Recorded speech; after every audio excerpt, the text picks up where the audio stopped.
мисалы мен анан команда дегенчи бул деген бүт Кыргызстандагы коронавирус инфекциясына каршы иштеген жана кызыл зона деп коет го, ошондо иштеген дарыгерлер да. Анткени биз бардыгыбыз бир командабыз. Мына биз эң башында эле бияка Кыргызстанга коронавирус инфекциясы келе электе эле биз баягы жана биринчи протоколду иштеп чыгып өзүбүз демилге көтөрүп, анан мындай алдыңкы адистердин консилиумун түзгөнбүз. Биз билгенбиз ооруган адамдар болот, анан биз даярданганбыз да ошолорду. Анткени эч ким билбейт да, бул жаңы оору болуп атпайбы? Дүйнө жүзү билген эмес да, кантип дарылаш керек. Бир дагы мына бүгүнкү күнгө чейин далилделген дарылоо ыкмалары жок да бул ооруга каршы. Анан биз ошондо жана комиссия түзүп, мен пульмонолог, инфекционист, башкы реаниматолог болуп, биз үчөөбүз ошол бүт жоопкерчиликти мойнубузга алып, анан жанагы окутууларды жүргүзүп, бизде Кыргызстанда оорулар жок болгондо эле биз Кытайдын тажрыйбасын, дүйнө жүзү бүт Кытайдын тажрыйбасын колдонгон. Ошону биз терең изилдеп чыгып, анан ошолордун сунуштары негизинде даярданганбыз да. Анан ошондо жанагы ар бир Кыргызстанда баягы ачылган госпитальдар, коронавирусту дарыган госпитальдар. Анан ошолордун врачтары, анан биз бул бир командабыз да.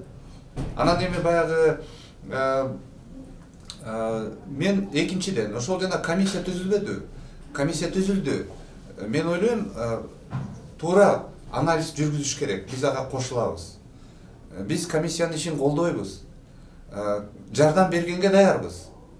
Бирок бул жерде мындай бир таңкалдырган нерсе, бизди таңкалдырган нерсе.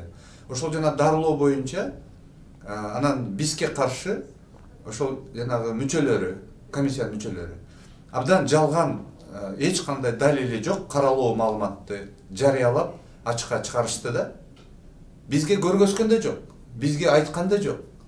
Мен көп жолу сурангам вице-премьер-министргечи, кабыл алыңыз мени деп.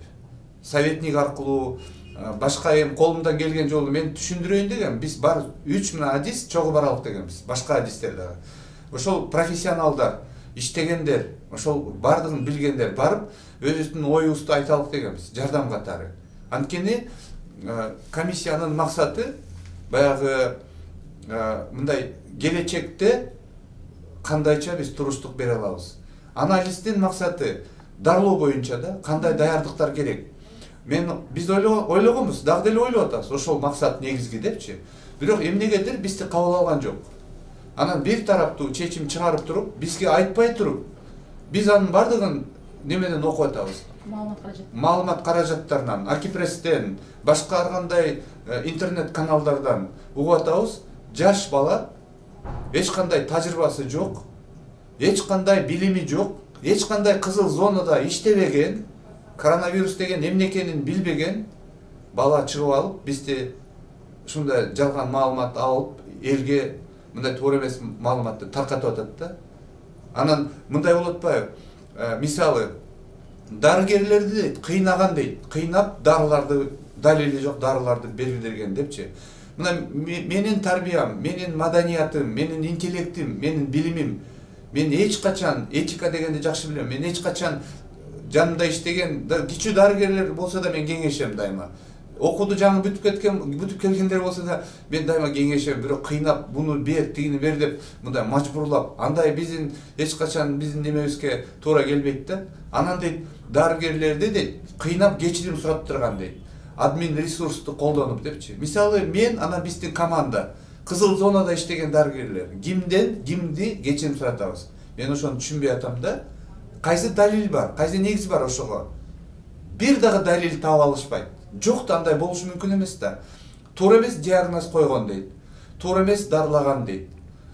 Дарыгерлерди окуткан эмес. Онлайн окутуулар керек болсо биз онлайн эмес, офлайн бүт республиканы 3-4 жол кыдырып чыктык. Ар бир дарыгер менен жолугуп, ошол биздин команда менен сүйлөшүп, кандай көйгөйлөр бар, кантип бир эле суроо болчу бизде дайыма. Кантип ооруган адамдарга азыркы болгон мүмкүнчүлүктөрдү колдонуп, кантип биз жакшы жардам бере алабыз. Бизде башка эч кандай маселе турган эмес. Биздин вице-премьер-министрге кайрылат элем. Бизде сунуштар бар. Биз билебиз профессионалдык деңгээлде кантип туруштук бериш керек. Системалык негизде кандай иш чаралар жүргүзүш керек. Биз билебиз ошону. Биз чакырабыз, тегеректеп отуралык. Бир тараптуу болбой, чогуу отуралык, кеңешелик. Анан чогуу мындай бир жакшынакай бир чечимдерди кабыл алалык. Бирок азыркы жол бир тараптуу компетенттиги төмөн адистер менен отуруп алып, дарыгерлерге сын пикир айтып, туура эмес багытта элдин оюн башка жака бурган, мен ойлойм бул туура эмес. Ошон үчүн биздин азыркы бардыгыбыздын айта турган сөзүбүз мындай каралооду токтотуп, мындай жакшы жол менен азыр ошо биздин элдин ден соолугун кантип сактап кала алабыз? Саламаттык сактоо тармагын кантип биз бекемдей алабыз? Маалыматтар келип атат, жаңы мутанттар пайда болуп атат, жаңы штаммдар. Эми андан биз эч жака кете албайбыз. Мен ойлойм Кыргызстанга деле келди болуш керек. Анткени Москвада болгондон кийин сөзсүз түрдө Кыргызстанга келет. Эми азыр мен айтып атпаймынбы? Азыр сөзсүз түрдө биз мындай абдан ошону кандай десем, ошону мындай түшүнгөн адамдар, билген адамдар, адистер чогулуп, биз ошого каршы кандай чара колдонушубуз керек. Биздин республикалык штаб ошого көңүл буруш керек. Республикалык штаб бизге окшогон адистерди чакырыш керек. Биз качан оңолобуз? Качан биздин элдин ден соолугун сактай алабыз? Качан бизде Кыргызстанда ушундай интригалар болбой, ар кандай туура эмес жолдор болбой, качан Кыргызстанда биз адистерди укканды үйрөнөбүз? Адистерди угуш керек, адистердин айтканын жазаш керек.